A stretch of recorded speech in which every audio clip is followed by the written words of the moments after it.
Alors aujourd'hui, je vous propose un sujet assez atypique. Il s'agit du voyage dans le temps et de savoir si nous sommes des voyageurs du temps qui se serions oubliés dans les couloirs de l'espace et du temps. Tout d'abord, nous allons devoir définir comment détecter si l'on est un voyageur du temps. J'imagine que si vous êtes amené à regarder ce partage aujourd'hui, c'est que vous avez déjà des questions sur le sujet. Alors, en premier lieu, il nous faut séparer, bien sûr, ce qui concerne les capacités sensitives des empathes et être un réel voyageur du temps. Certains d'entre nous sont capables de faire des rêves prémonitoires, d'avoir de fortes intuitions avec une petite voix qui nous dit « fais ça ou ne fais pas ça », souvent pour certains liés au contact avec notre ange gardien. D'autres d'entre nous sont capables de tirer les cartes, de voir l'avenir, mais ceci est une manière d'accéder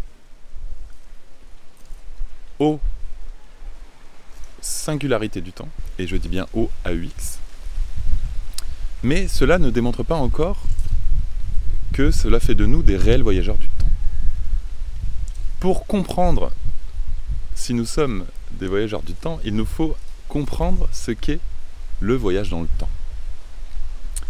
Alors, je ne vais pas attaquer la partie voyageur dans le temps du point de vue des preuves, ce que l'on pourrait trouver sur certaines photos où des personnes ressemblent il y a 100 ans à des gens d'aujourd'hui. Pour moi, c'est pas du tout ça, l'axe d'approche du voyage dans le temps. Et c'est vraiment comprendre déjà que l'on n'accède toujours qu'à soi-même.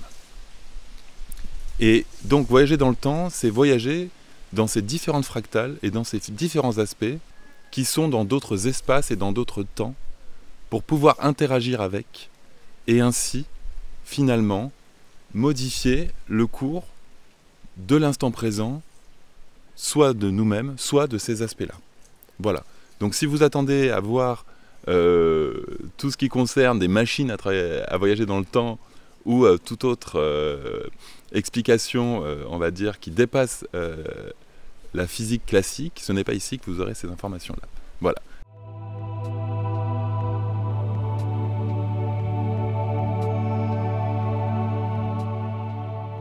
Il faut savoir malgré tout que quand on accède à certaines de nos fractales, cela va irrémédiablement modifier le comportement de la ligne du temps. Quand je dis ligne du temps, comprenez, de l'instant présent parallèle auquel nous allons accéder, et cela peut créer une perturbation de la réalité. Beaucoup d'entre nous ont entendu parler de l'effet Mandela. L'effet Mandela concerne la mort du président Nelson Mandela, qui pour certains d'entre nous aurait eu lieu dans les années 90 en prison. Et il s'est avéré que Mandela est sorti de prison et est devenu président de l'Afrique du Sud et est mort en 2013. Ce souvenir en commun de beaucoup d'entre nous sur sa mort dans les années 80-90 a tout de suite soulevé la question de la réalité et de savoir si la Terre aurait basculé dans une autre réalité. Alors c'est très intéressant parce que Nelson Mandela était quelque part dans une boîte, comme un peu le chapeau du magicien, étant enfermé pendant 27 ans dans une cellule. En effet, il était, à part le gardien qui venait le voir, coupé complètement du monde réel. Et c'est là où c'est très intéressant parce que, oui, il y a bien eu sûrement une modification du réel par des consciences sûrement d'un autre espace-temps, qui, en modifiant le cours du présent, ont sûrement modifié certains éléments. Le réel est très élastique. Et lorsque l'on modifie un événement dans le réel, cela crée quelque part une séparation de réalité qui, au bout d'un moment, vont se refusionner. Un petit peu comme un élastique qu'on va tendre et qui va se rassembler. À ce moment-là, certains petits détails peuvent être modifiés. Alors, il faut bien séparer l'effet Mandela de ce dont je vais vous parler, car l'effet Mandela est, à mon sens, une technologie du futur qui a été utilisée dans les années 90 ou 2000 pour modifier le cours des choses et sûrement empêcher un événement qui aurait eu des conséquences dramatiques. Alors, là-dessus, je ne peux pas vous en dire plus, mais ce que je vous propose, c'est d'accéder à ce que nous pouvons maîtriser, c'est-à-dire nous-mêmes. À savoir si on pourrait dans le futur accéder à une machine pour revenir dans le présent, notre présent, et le modifier, j'en suis persuadé. Mais cela crée d'autres complications, car irrémédiablement, ça va perturber l'espace-temps et avoir des conséquences qui vont faire que les temps vont commencer à se séparer, se diviser. Et quand on parle de la fin des temps, c'est finalement ces espèces de boucles temporelles qui se font au fur et à mesure des voyages dans le temps et qui font que les présents s'additionnent de plus en plus et créent quelque part, au bout d'un moment, une percussion gigantesque pour un rassemblement en une seule ligne du temps. Et ça, c'est très important à comprendre, c'est que l'on ne peut pas modifier l'espace-temps de cette réalité indéfiniment. Et ça a des conséquences. Et je pense que l'effet Mandela a permis à ces voyageurs du temps de comprendre que l'on ne peut pas jouer avec la réalité sans qu'il y ait des conséquences sur le collectif. Voilà. Donc cette parenthèse étant refermée, je vous propose maintenant de passer dans une explication qui pour moi est beaucoup plus palpable et nous permet en effet de nous-mêmes faire l'expérience du voyage dans le temps.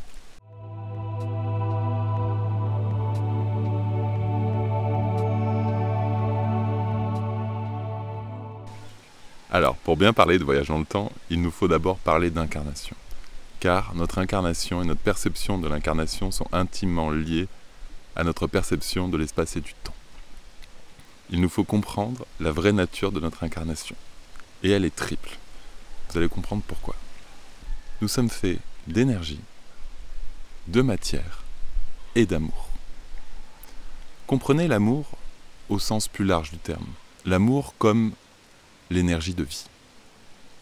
Ce qui constitue notre être, c'est l'énergie qui nous traverse, la vie qui nous anime et le corps qui nous permet de nous déplacer dans ce monde physique. Cette triple nature a 3 sièges différents.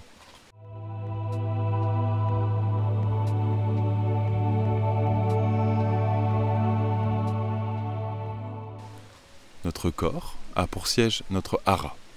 Dans notre hara se trouve notre appareil de reproduction et c'est par ce biais-là que notre descendance et notre ancestralité se créent. De ce fait, nous avons une nature physique. Les femmes ont la particularité par rapport aux hommes de contenir en elles l'eau de leurs ancêtres et de transmettre cette eau à leur descendance. C'est dans ces eaux que sont encapsulées les mémoires de nos ancêtres. Et ainsi, ces eaux nous permettent, quelque part, l'accès aux événements marquants de nos ancêtres. Ainsi, on peut, dès la naissance, savoir que une araignée peut être mortelle, un prédateur ou une forme ou une masse qui a l'air agressive peut attenter à notre vie, et plein d'autres peurs innées qui sont le fruit de l'expérience des générations passées. C'est souvent en ayant accès à ces mémoires cellulaires que nous accédons aussi à nos vies passées.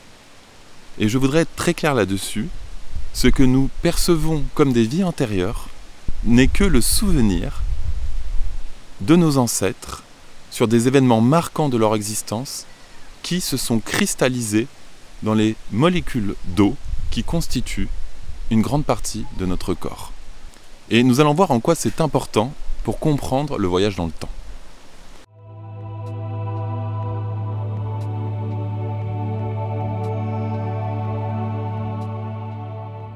Nous sommes aussi constitués d'une deuxième nature, elle, beaucoup plus énergétique. Cette deuxième nature prend son siège au niveau de notre cerveau limbique, ou plus précisément de notre glande pinéale, voire pituitaire, et ainsi, notre chakra du troisième œil est le lien qui nous permet de connecter à l'énergie de notre être et l'énergie présente dans tout l'univers. L'énergie qui, quelque part, fait se mouvoir la matière. Cette énergie multidimensionnelle est captée par notre corps et notre cerveau par notre troisième œil. Elle est la deuxième constituante de notre être. Et c'est dans cette partie-là de notre être que se trouve le siège de notre multidimensionnalité. C'est en accédant à notre conscience de nous-mêmes dans cette multidimensionnalité que nous pouvons percevoir nos autres aspects et ainsi percevoir que notre avatar, notre enveloppe, n'est qu'un des multiples aspects de notre conscience supérieure incarnée dans plusieurs corps. C'est par ce biais-là que nous pouvons percevoir l'ensemble des différents êtres qui constituent notre âme. Certains de nos aspects galactiques, mais aussi angéliques, non incarnés, non humains, extradimensionnels, intraterrestres et autres.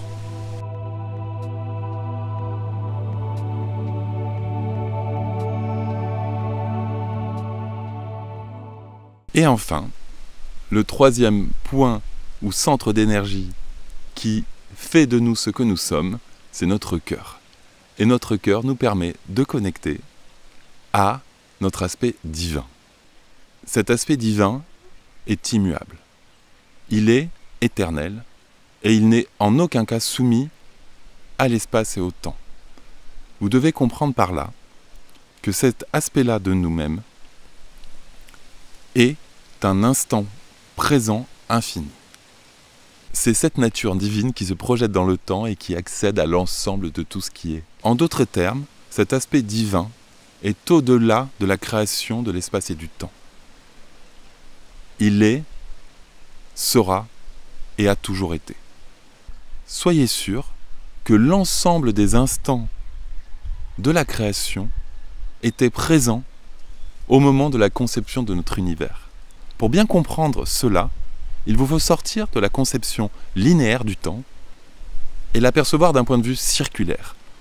Si on comprend que les jours, les heures, ne sont que des cycles liés à la rotation de notre planète autour du Soleil, et alors il nous est facile de comprendre le temps comme les rouages d'une horloge, de manière circulaire. Et ainsi, voir que nous sommes quelque part emprisonnés dans des spirales de tailles différentes, un peu comme la matérialisation qu'ont eu les Mayas du temps, où des roues de différentes tailles tournent à l'infini sur elles-mêmes et créent des cycles plus ou moins grands d'événements répétés. Le temps n'existe pas en dehors du mouvement des planètes elles-mêmes et en dehors de la matière qui constitue notre univers ainsi que tous les autres.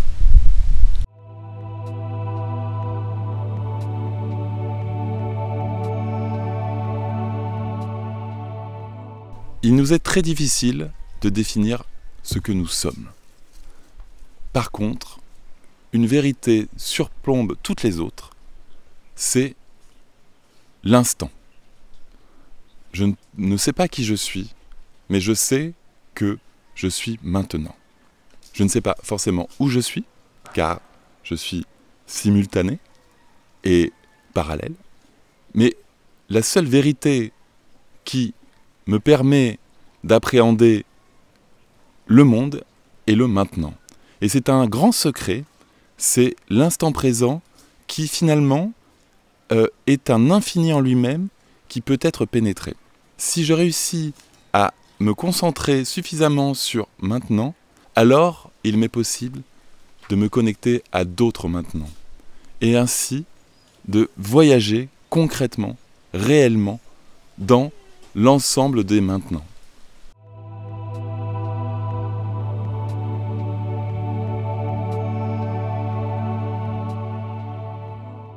Et je vous invite maintenant à rentrer en vous, dans votre cœur, et à percevoir cette connexion à l'ensemble de ce qui est à travers vous-même. Oh.